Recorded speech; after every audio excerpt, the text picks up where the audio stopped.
Sometimes the biggest rumors begin with a single photograph that tells the wrong story.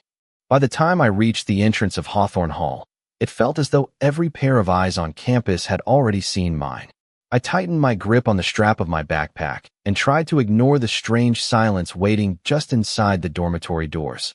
Usually, the lobby buzzed with conversations about assignments, weekend plans, and the endless search for decent coffee before morning classes. Today, the laughter stopped the moment I walked in. Students glanced down at their phones, then back up at me, whispering just quietly enough that they probably believed I could not hear them. My stomach sank before I even understood why. Tyler Morgan rushed across the lobby toward me with an expression that mixed panic and disbelief. "Noah," he whispered, grabbing my sleeve. "Please tell me you have not looked at your phone yet." I frowned and reached into my pocket. My battery had finally charged after dying the night before, but the screen immediately exploded with notifications. Group chats, missed messages, unknown numbers, social media mentions. There were so many alerts that they blurred together. Before I could open any of them, Tyler quietly turned his own phone toward me. My heart nearly stopped. There it was. A photograph taken only a few hours earlier. I was standing outside an apartment door wearing an oversized charcoal sweater that definitely did not belong to me. My hair was still messy from sleep, and I was halfway through thanking someone before the door began to close. Just behind me, barely visible in the opening, stood Adrian Hayes, the coldest senior on campus. The swimmer everyone admired but few dared to approach. The student who always walked alone, spoke only when necessary, and somehow managed to make silence feel intimidating. The caption beneath the picture was worse than the image itself. "Looks like the Ice King finally brought someone home." Thousands of reactions had already appeared beneath the post. Some people laughed. Others guessed what had happened. A few claimed they had always suspected Adrian had been secretly dating someone. Every new comment seemed more confident than the last despite none of them knowing the truth. "This is not what it looks like," I said quietly, almost trying to convince myself. Tyler nodded immediately. "I know, but nobody else does." We stood frozen as another notification appeared. Someone had shared the picture into the official dormitory group chat. Then another student reposted it with a poll asking how long Adrian and I had supposedly been seeing each other. The replies multiplied faster than I could read them. I barely noticed Madison Reed, the resident assistant, walking through the lobby until she stopped beside the television mounted on the far wall. The large screen had been connected to the student activity announcements earlier that morning, but someone had switched it to the campus social feed. My photograph suddenly filled the entire display. The lobby erupted with murmurs.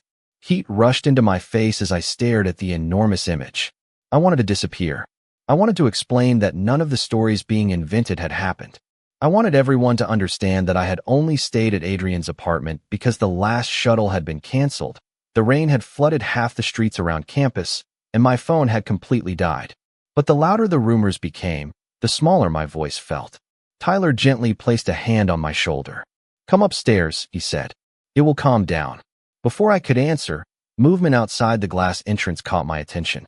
Across the sidewalk, standing perfectly still beneath the gray morning sky, Adrian Hayes looked directly toward the dormitory. His expression was unreadable, his hands tucked into the pockets of his jacket, as if he had come for one reason alone. Then our eyes met through the glass, and without saying a single word, I realized he already knew that the entire dorm had found out. I could still feel Adrian's eyes on me through the glass, even after Tyler hurried me upstairs. By the time we reached my room on the third floor, my phone had become almost impossible to use. Every few seconds, another notification appeared. Some people were asking questions. Others were inventing answers. A few classmates even claimed they had noticed signs that Adrian and I had secretly been seeing each other for months, even though we had barely spoken more than a handful of times before the previous night. Tyler quietly closed the door behind us and pulled the curtains shut. "You should stay in here until things calm down," he suggested. I dropped my backpack beside my desk and sat on the edge of my bed, staring at the oversized charcoal sweater that still covered my shoulders. It smelled faintly of clean laundry and cedar wood, a reminder of the apartment everyone suddenly believed they understood better than I did. "I should give this back," I murmured. Tyler looked at me with disbelief. "That is what you are worried about right now." I sighed. "It belongs to him." Tyler sat down across from me, and opened the campus discussion page again. Noah, listen to me. People are not talking about a borrowed sweater anymore. He turned the screen toward me. A new post had climbed to the top of the page. Someone had enlarged the original photograph and circled the sleeve hanging past my hand. The caption read, "Definitely his clothes." Hundreds of comments followed beneath it. Some were harmless jokes. Others confidently described an entire relationship that had never existed.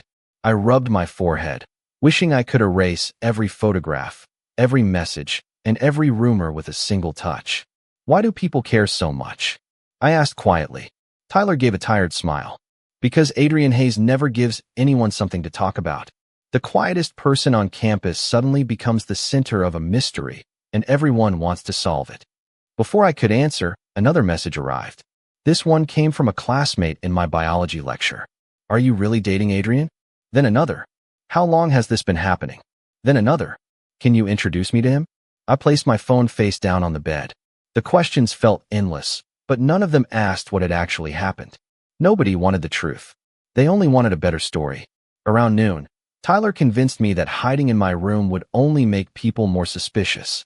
We walked toward the student center together, hoping the crowd would be focused on lunch instead of gossip. We were wrong. Conversations seemed to pause whenever I entered a hallway. Some students smiled politely while secretly looking down at their phones. Others whispered behind half-covered mouths. Even professors appeared unusually distracted as they crossed campus. By the time we reached the dining hall, I had forgotten what it felt like to walk without wondering who had already seen the photograph. Tyler tried to distract me by talking about an upcoming history exam, but even he could not ignore the atmosphere surrounding us. This will disappear in a few days, he said. Something else will happen. I wanted to believe him. I picked up a tray and moved slowly through the lunch line, pretending everything was normal. Just as I reached for a bottle of water, I heard two students standing behind me. One lowered his voice just enough to sound dramatic instead of kind. That is him. The other answered almost immediately. The freshman who spent the night at Adrian's apartment. My hand froze above the refrigerator door. I kept looking forward, hoping they would stop, but the conversation only continued. Do you think Adrian actually likes him? One asked. No, the other replied with a laugh. Someone like Adrian would never fall for a freshman. Their words landed harder than I expected. I suddenly realized I was no longer embarrassed by the rumors themselves. I was embarrassed that everyone believed they understood Adrian better than I did after only one photograph. Before I could force myself to keep walking, my phone vibrated once more. This time the sender's name made my heart stop. Adrian Hayes. The message contained only one sentence. Do not answer anyone. I will handle this. My thumb hovered over Adrian's message for several long seconds, but I never typed a reply. Do not answer anyone. I will handle this. The words were calm, almost impossibly calm, considering that both of our names were spreading across campus faster than any official announcement ever could. Tyler looked over my shoulder after I locked my phone. What did he say? He asked. I showed him the screen. He read the sentence twice before letting out a slow breath. At least he is not pretending this has nothing to do with him. I nodded, although I was not sure whether the message made me feel relieved or even more anxious. Adrian had always been difficult to read. Every conversation with him was brief, every expression carefully controlled, and every movement seemed deliberate. I had no idea what he meant by handling the situation, but somehow I believed he had already made up his mind before sending those 8 words. As I sat down with my lunch, the noise inside the dining hall seemed unusually distant. Forks scraped against plates, chairs slid across the floor, and conversations blended into a constant hum. Yet every few moments I caught my own name floating through the room. It was impossible to tell which stories were true anymore, because none of them had started with the truth. One student insisted Adrian had been secretly dating someone for months. Another claimed I had moved into his apartment over the weekend. Someone else confidently described a relationship that had never existed. It amazed me how quickly imagination could replace reality when enough people repeated the same rumor. Tyler tried to change the subject by asking about our literature assignment, but before I could answer, a familiar voice interrupted us. Mind if I ask you something? A sophomore from the student council stopped beside our table with an awkward smile. His tone sounded friendly, yet several nearby students immediately looked in our direction, clearly interested in whatever came next. Did you really stay at Adrian Hayes' apartment? He asked. I hesitated. Every possible answer felt wrong. If I admitted that I had, people would simply assume the rumors were true. If I denied it, I would be lying. Yes, I finally answered quietly. I stayed there because I could not get back to campus. Before I could explain further, another student laughed from a nearby table. That is all it takes now? One rainy night. A few people chuckled. Others lowered their eyes, suddenly uncomfortable. I felt heat rise into my face again. Tyler immediately stood beside me. You are leaving out the important part, he said firmly. The buses stopped. Running. The student shrugged. Maybe not. People can decide for themselves. That sentence stayed with me long after he walked away. People can decide for themselves. Except they already had. Facts no longer mattered once a better story existed. I pushed my untouched lunch aside and quietly left the dining hall before anyone else could stop me. The afternoon sky had turned pale gray again, carrying the faint smell of another approaching storm. I wandered across campus without paying attention to where I was going until I found myself standing near the small courtyard between the library and the arts building. It was usually peaceful there, filled with benches and maple trees that shaded students reading between classes. Today it was empty. For the first time since morning, I could finally hear my own thoughts. I remembered waking up in Adrian's apartment just a few hours earlier. The quiet kitchen, the warm mug waiting on the counter, the folded note reminding me to lock the door when I left because he had already gone out for an early swim. Nothing about that morning had felt dramatic. Nothing had suggested that by lunchtime, nearly everyone on campus would think they knew my entire life. As I stared across the courtyard, my phone vibrated once again. It was not another rumor or another question. It was a campus-wide notification announcing an emergency student council meeting in the main auditorium at 4 o'clock that afternoon. Attached beneath the announcement was a single line that made my pulse quicken. Adrian Hayes had requested permission to address the entire student body. By 4 o'clock, the main auditorium was already overflowing with students, and I had never seen our campus gather so quickly for something that was not a championship game or a graduation ceremony. Every row was filled, people stood along the walls, and dozens more watched from the open doors. The low murmur of conversation sounded like distant rain, rising and falling as more students walked inside with their phones already in their hands. Tyler and I found seats near the back, hoping to stay unnoticed, but the moment I sat down I could feel curious eyes drifting toward me. Again, nobody spoke directly to me anymore. They only looked, whispered, and waited. The rumors had become bigger than the people involved. A faculty advisor stepped onto the stage and welcomed everyone before explaining that the meeting had been called to address misinformation spreading across campus. The room immediately grew quieter. Then the advisor invited Adrian Hayes to the stage. My heartbeat became so loud that I barely heard the applause. Adrian walked calmly beneath the bright lights, wearing the same dark jacket I had seen outside the dorm that morning. His expression remained composed, neither angry nor nervous, but there was something different about him. For the first time since I had met him, he did not look like someone trying to disappear into the background. He looked like someone who had decided to stop running from silence. He stood behind the podium for several seconds without speaking, allowing the room to become completely still. Then he looked across the audience, and for just a brief moment his eyes found mine. I know why everyone is here, he began in a steady voice. There has been a great deal of discussion about a photograph taken this morning. The auditorium remained silent. Nobody interrupted him. Nobody laughed. Even the students who had shared the rumors seemed to realize that reality was finally about to replace speculation. Adrian continued without raising his voice. The photograph is real. Noah Bennett did leave my apartment this morning. A ripple of whispers spread through the audience before fading again. My chest tightened. He had confirmed the one detail everyone already believed. But he was not finished. He stayed there because severe weather prevented him from returning to campus safely last night. His phone had no battery, transportation had stopped operating, and I offered him a place to stay until morning. That is the complete truth. The room stayed unusually quiet. Some students exchanged uncertain glances, while others slowly lowered their phones. Adrian rested both hands lightly on the podium before speaking again. Everything else being shared online is based on assumptions rather than facts. His voice never changed, but every word carried quiet confidence. Noah deserves the same respect and privacy that every student deserves. Rumors can affect real people long after a photograph is forgotten. I felt something inside me loosen for the first time all day. He was not defending himself. He was protecting me. A student near the front raised a hand and asked the question everyone had been waiting for. Then why did you not explain this sooner? Adrian paused briefly before answering. Because I believed the rumors would disappear on their own. He looked across the auditorium once more.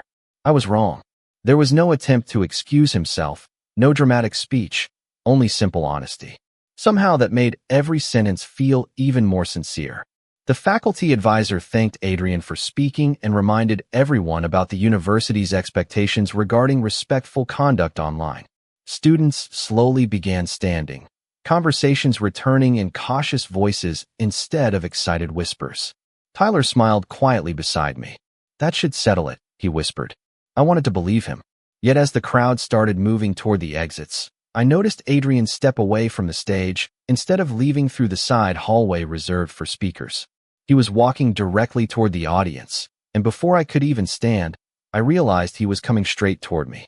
The crowd naturally parted as Adrian walked toward me, but instead of making the moment easier, the sudden silence made every heartbeat feel louder. Students who had been preparing to leave the auditorium slowed down just enough to watch what would happen next. I remained frozen beside my seat while Tyler quietly stepped away, giving us room without saying a word. Adrian stopped a few feet in front of me, his expression as calm as it had been on stage. Can we talk? He asked. His voice was low enough that only I could hear it. I nodded almost immediately. We left the auditorium through a side exit that opened onto a quiet stone walkway leading toward the library. The noise from the crowd faded behind us until only the sound of distant footsteps and rustling leaves remained. Neither of us spoke for several moments. I was still trying to process everything that had happened. Finally, I broke the silence. Thank you, I said. You did not have to stand in front of everyone because of me. Adrian looked ahead instead of at me. I should have spoken this morning, he replied. Waiting only made things worse. We continued walking until we reached a narrow courtyard hidden between the library and the old humanities building. It was one of the quietest places on campus, with wooden benches beneath tall maple trees and a small fountain that softened every sound around it. Adrian stopped beside the fountain and faced me. I owe you an explanation, he said. Not about last night. About today. I folded my arms, more to steady myself than because I felt upset. Then tell me why you disappeared this morning. I woke up alone. Everyone thought you were avoiding me. A shadow of regret crossed his face. I left before sunrise because I had swim practice. I believed you would wake up after I was gone, read the note I left, and return to campus before anyone noticed. I remembered the folded note beside the mug of hot tea waiting on the kitchen counter. At the time, it had seemed thoughtful. Neither of us had imagined someone would be standing outside with a phone at exactly the wrong moment. When did you find out about the photograph? I asked. A teammate showed it to me before practice ended, Adrian answered. By then it had already spread everywhere. I looked down at the ground. I thought you were embarrassed. He shook his head immediately. No. The answer came so quickly that it surprised me. Then why did you not call? He took a slow breath before answering. Because I kept thinking that every message I sent might make things worse. I was trying to find the right way to protect you instead of reacting without thinking. His honesty left me without a response. The silence between us no longer felt uncomfortable. It felt careful. After another moment, Adrian glanced at the oversized charcoal sweater I was still wearing and gave the faintest smile I had ever seen on his face. You can keep that until it gets cold again, he said. I laughed quietly for the first time all day. I thought you would want it back immediately. Eventually, he answered. There is no rush. The simple exchange eased the tension that had followed us since morning. Then Adrian reached into the pocket of his jacket and pulled out a small keychain with a silver apartment key attached. He looked at it for a second before slipping it back into his pocket. There is something about last night that you still do not know, he said softly. The reason I brought you to my apartment was not only because of the rain. There is another reason, and if you are willing to hear it, I think you deserve to know what really happened after the lights went out. Adrian rested both hands on the back of the wooden bench before looking toward the quiet fountain, as though the moving water made difficult memories easier to speak aloud. You remember falling asleep in the bedroom, he said. That part happened exactly the way you remember it. I nodded. After changing into the dry sweater he had offered me, I had thanked him for letting me stay, accepted the cup of hot tea waiting on the nightstand, and fallen asleep almost immediately. The steady sound of rain against the windows had made the apartment feel strangely peaceful. But that is not where the night ended, Adrian continued. His voice remained calm, but there was a weight behind every word. Around 2 o'clock in the morning, I heard your bedroom door open. I searched my memory until scattered images slowly returned. I remembered waking from a confusing dream without knowing where I was. I remembered walking into the dark living room, still half asleep, and seeing only the soft light above the kitchen sink. I found you sitting on the floor beside the window, Adrian said quietly. You looked completely lost. The memory became clearer. I had wrapped my arms around my knees while staring at the rain sliding down the glass.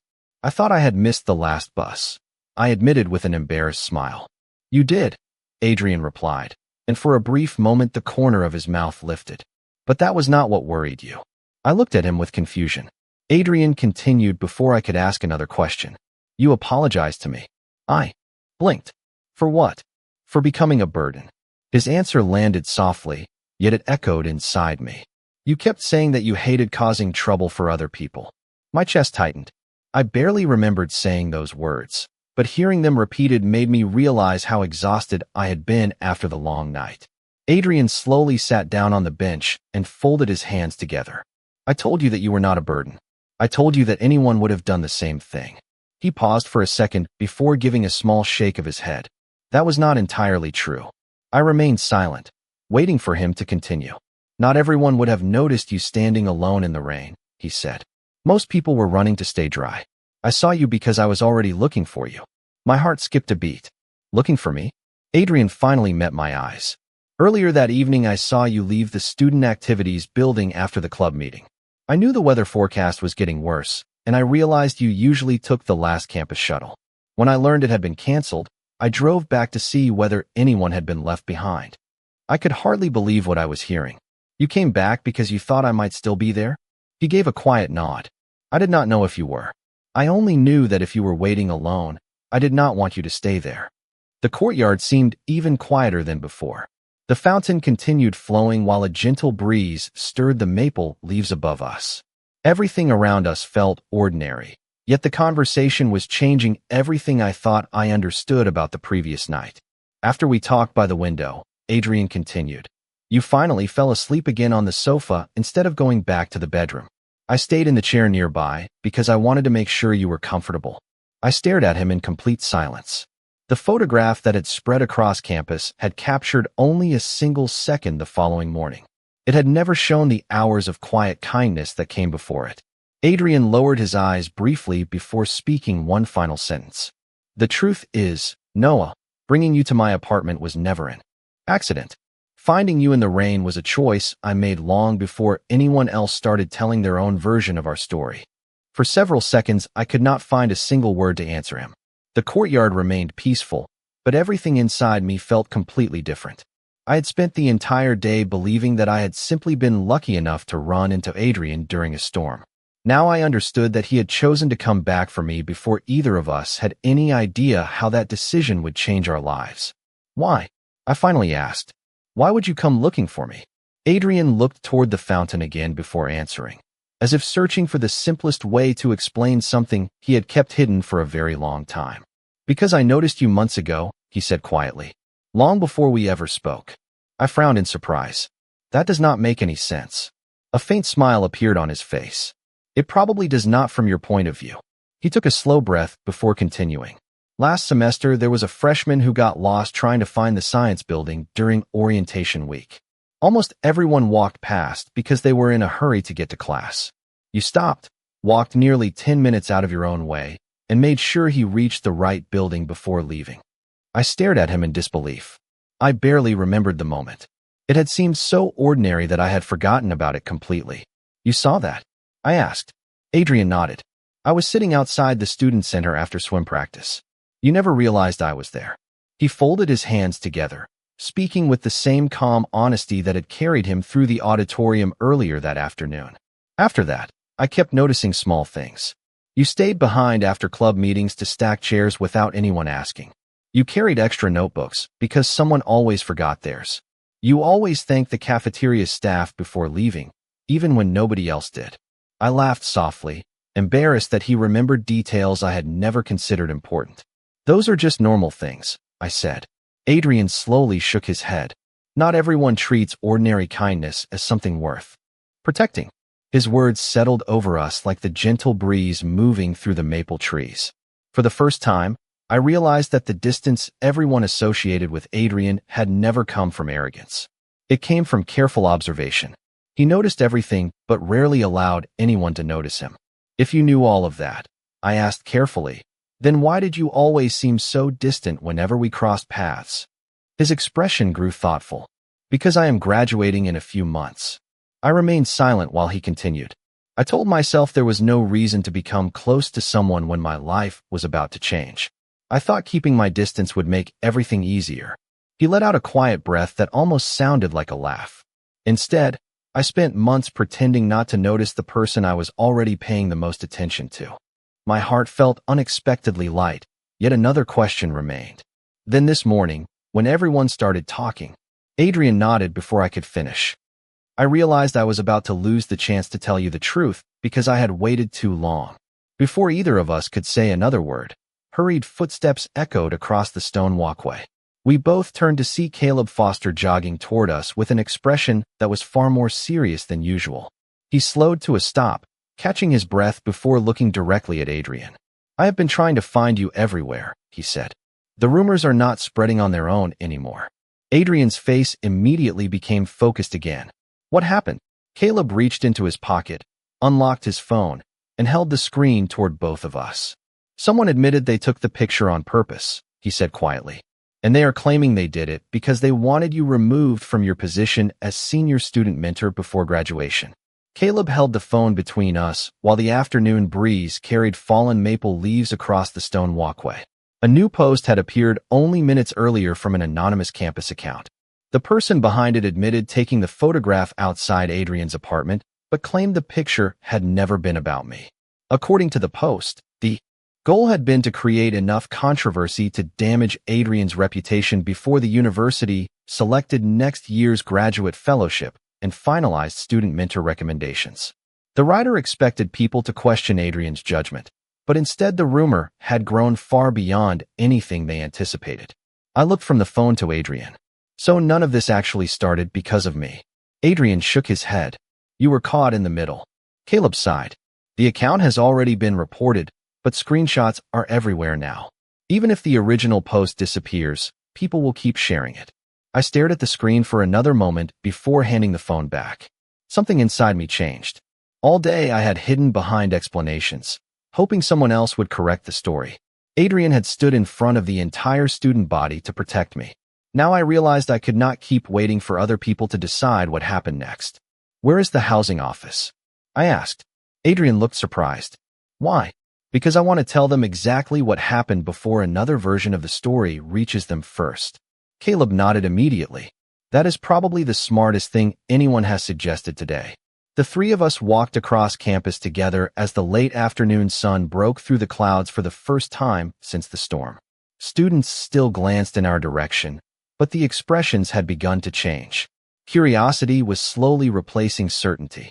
By the time we reached the housing office, the resident director had already heard about the rumors and invited us inside. I calmly explained every detail from the previous evening. I described the canceled campus shuttle, my phone losing its battery, the heavy rain, Adrian offering me a safe place to stay, the spare sweater, the guest bedroom, and the note he left before swim practice. Adrian quietly confirmed every part of the story without adding unnecessary details or trying to make himself look better. When we finished, the resident director thanked us for speaking honestly and assured us that no university policy had been violated. She also explained that the anonymous account responsible for encouraging false speculation would be investigated under the school's student conduct guidelines because intentionally spreading misleading information about another student was unacceptable. As we stepped back outside, I felt lighter than I had all day. The truth had finally been spoken in the places where it mattered most. We had barely reached the front steps when Madison Reed hurried toward us carrying her tablet. "You should see this," she said. The university had just posted an official statement reminding students to respect privacy, avoid spreading unverified rumors, and treat one another with dignity. Beneath the announcement, comments that had once mocked the situation were slowly being replaced by apologies from students who admitted they had jumped to conclusions. I smiled faintly, believing the worst was finally over. Then I looked at Adrian. "There is one more thing that nobody knows," I said quietly. He tilted his head. "What do you mean?" I took a slow breath, feeling my heartbeat grow stronger instead of weaker. "Everyone now knows the rumors were false," I answered. "But there is one truth that has nothing to do with the photograph, the apartment, or the storm." Adrian watched me without speaking. I met his eyes, no longer afraid of who might be watching from across the courtyard. "The truth is that somewhere along the way, I stopped worrying about what everyone else believed, because I realized I had started caring about you long before this rumor ever began." For a long moment, Adrian did not say anything. The campus around us continued moving as though nothing extraordinary had happened. Students crossed the courtyard carrying backpacks, bicycles rolled past the library, and the late afternoon sunlight reflected across the windows of the academic buildings. Yet for me, the entire world seemed to pause while I waited for his answer. Adrian took one slow step closer until only a comfortable distance remained between us. His expression was still calm, but the quiet reserve that had always surrounded him was finally beginning to disappear. "Noah," he said softly, "if you had told me those words yesterday, I would have been afraid to answer." I felt my heart sink for an instant, but he continued before I could misunderstand him. "Not because I did not feel the same way, because I believed I would only complicate your life." I searched his face, finally seeing the honesty he had hidden behind months of careful silence. "You once asked why I always kept my distance," he continued. "The truth is that I convinced myself I was protecting both of us.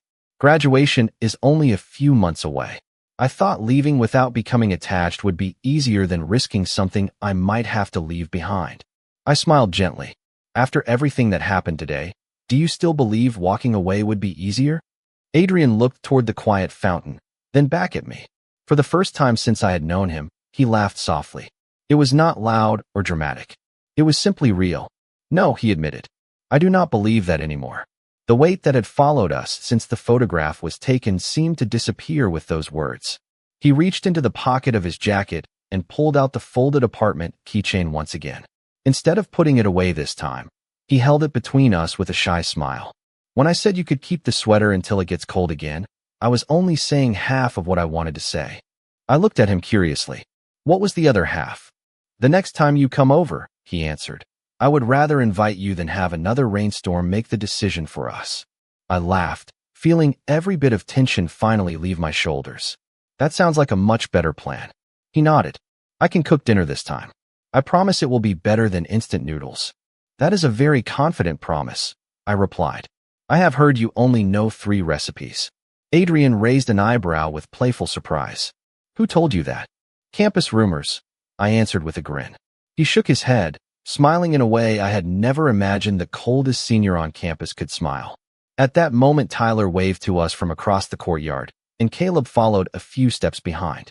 Neither of them interrupted. They simply smiled after realizing they no longer needed to worry.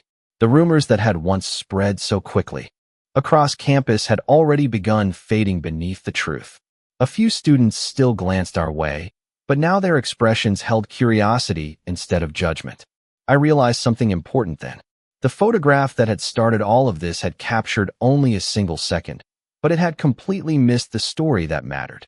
It had never shown the kindness behind the invitation, the quiet conversation during the storm, the courage Adrian showed by standing in front of the entire university, or the trust we slowly built by choosing honesty instead of fear. As the evening sun settled lower across campus, Adrian looked at me one last time and quietly held out his hand. I smiled, accepted it without hesitation, and together we began walking toward the tree-lined path that led away from the crowded courtyard. This time there was no storm, no misunderstanding, and no reason to hide. Everyone could see us if they wanted to. The truth no longer belonged to rumors. It belonged to us.